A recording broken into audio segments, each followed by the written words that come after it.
Halo semua, perkenalkan nama saya Maria Kristina, kelas 12 MIA 1 dari SMA Negeri 7 Pekanbaru. Dengan guru pembimbing saya yaitu Ibu Rita Kairina SPD. Di video ini saya akan membahas tentang pembelahan sel. Apa itu pembelahan sel?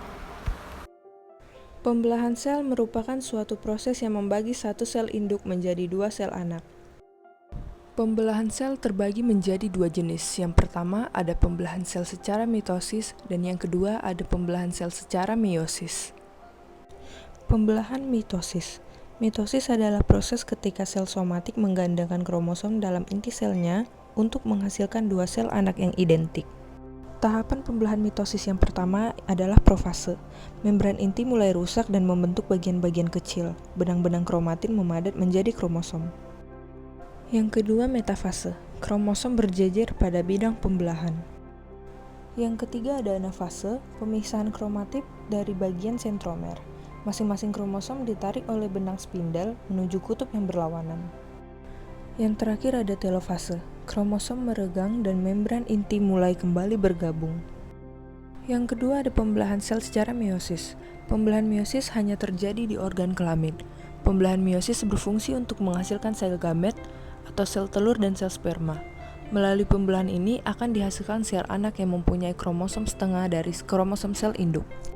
Meiosis disebut sebagai pembelahan reduksi. Pembelahan meiosis menghasilkan 4 sel anakan yang masing-masing sel memiliki separuh dari jumlah kromosom sel induk. Jumlah kromosom yang dimiliki oleh sel anakan adalah N atau disebut haploid. Fase pembelahan meiosis terjadi dalam dua tingkatan. Yang pertama ada meiosis 1 dan yang kedua ada meiosis 2. Di meiosis pertama terdiri dari profase 1.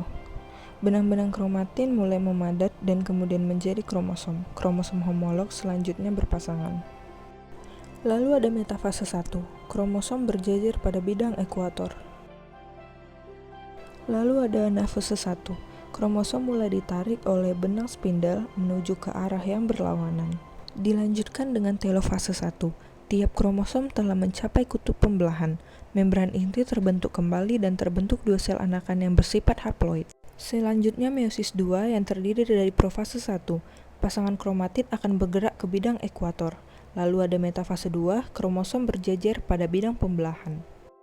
Dilanjutkan dengan anafase 1, kromatid terpisah dan menuju ke kutub yang berlawanan. Yang terakhir ada telofase 2, terbentuk 4 sel anakan yang memiliki kromosom setengah dari kromosom sel induknya. Sekian video dari saya, semoga video ini dapat bermanfaat bagi kita semua. Mohon maaf apabila ada kesalahan kata. Sekian dan terima kasih.